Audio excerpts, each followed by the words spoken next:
C'est un rêve que partagent les Français dans de nombreuses enquêtes d'opinion. L'envie de changer de vie, une envie qui existait déjà bien avant la crise que nous traversons et qui, en quelques semaines, a pris un sens nouveau de l'utopie, de la parole en l'air, à la réalité. L'heure du choix est arrivée. Portrait croisé, Jules Longchamp, Guillaume Cossalbès.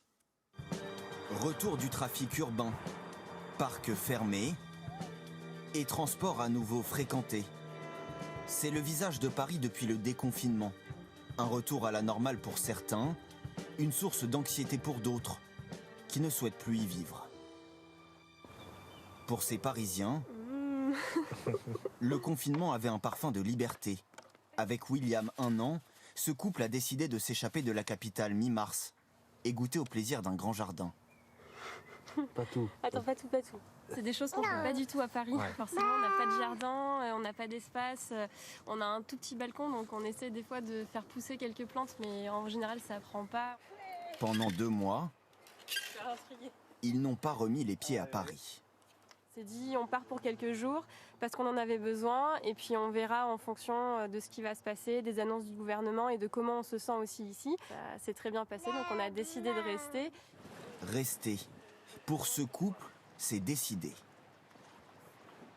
Le confinement nous a permis de voir ce qu'on aurait en vivant dans une autre ville avec un enfant et une maison avec un extérieur. Donc ça a été concret. Comme eux, beaucoup souhaitent prendre le large, changer de vie. Un souhait qui s'est accentué avec le confinement. Selon une récente étude, plus 42% de franciliens disent vouloir quitter Paris dès que possible. Comme Isabelle Soulard, 50 ans, confinée 55 jours dans son appartement de 45 mètres carrés, ces dernières semaines ont été un déclic. Et c'est vrai que le fait d'être confiné en plus au 19e étage, d'une tour de 28 étages, sachant qu'on n'a pas de balcon, qu'on se retrouve vraiment dans le béton, j'étais sûre à 100% de vouloir partir de Paris. Là, c'est à 300%. Départ souhaité avant la fin de l'année. Mais cette Parisienne veut d'abord retrouver un emploi avant de choisir sa destination, même si elle ne s'interdit pas de rêver. Petite maison au bord de mer avec un jardin, voilà, ça serait mon idéal. Et quand vous regardez ces photos, alors qu'est-ce que... Je me dis, demain, si je pouvais faire ma valise, là, s'il n'y avait pas les 100 km, parce que là, on n'a pas le choix, on n'a pas le droit de partir à plus de 100 km, ça fait déjà longtemps que j'aurais pris ma valise et que j'aurais pris un train. Selon la Fédération nationale de l'immobilier, 200 000 ménages pourraient décider de migrer vers la campagne dans les prochaines semaines. Les images que vous allez découvrir datent de 1976. Claude Lelouch réalise un film de 8 minutes 30. Un seul plan séquence d'une caméra embarquée dans une voiture traversant Paris et brûlant 18 feux rouges, tout cela sans autorisation de la préfecture. Eh bien, 44 ans après, Claude Lelouch a aujourd'hui prolongé l'histoire, cette fois avec autorisation à Monaco, avec le pilote de Formule 1 et monégasque Charles Leclerc. Il était au volant d'une Ferrari, son écurie justement en Formule 1.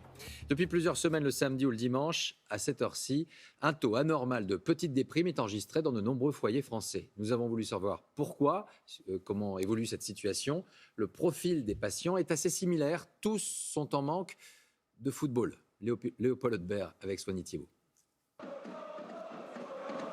2 mois et demi déjà qu'on ne voit plus ça. L'euphorie des supporters. Celle du 11 mars pour la victoire du Paris Saint-Germain face aux Allemands du Borussia. Le dernier grand match en France. Avant, le silence. Plus de ballons, plus de joueurs à soutenir. Du jour au lendemain, tout a changé et le moral avec. Beaucoup de tristesse. Au fait, ça a été vraiment une montagne russe émotionnelle. On regarde les anciens matchs du PSG, ça nous fait quand même rêver. On parle de ce qui se passe, on parle des clubs, on parle déjà des rumeurs de transfert, des choses comme ça. Et puis voilà, on va attendre gentiment que ça reprenne. Privé de tribune également un autre habitué, François Berléand. Grand supporter du PSG, le comédien commence à trouver le temps long. On se demande pourquoi, alors que le championnat allemand a repris, le championnat italien va reprendre incessamment sous peu, l'espagnol et l'anglais. Donc on se dit, mais pourquoi nous, on est encore à la traîne? On est quand même l'équipe championne, le pays champion du monde. À presque 800 km de la capitale, l'antre de l'éternel rival, l'Olympique de Marseille.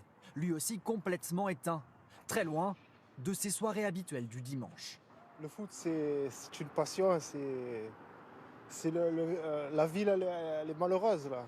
J'ai envie de voir des matchs et aussi d'aller un peu au stade Vélodrome. Quand il n'y a pas le football, qu'est-ce qui me manque? La priorité, c'est le football. Hein. Une priorité qui devra encore attendre un petit peu. Sauf rebondissement, la Ligue 1 devrait reprendre le 23 août prochain.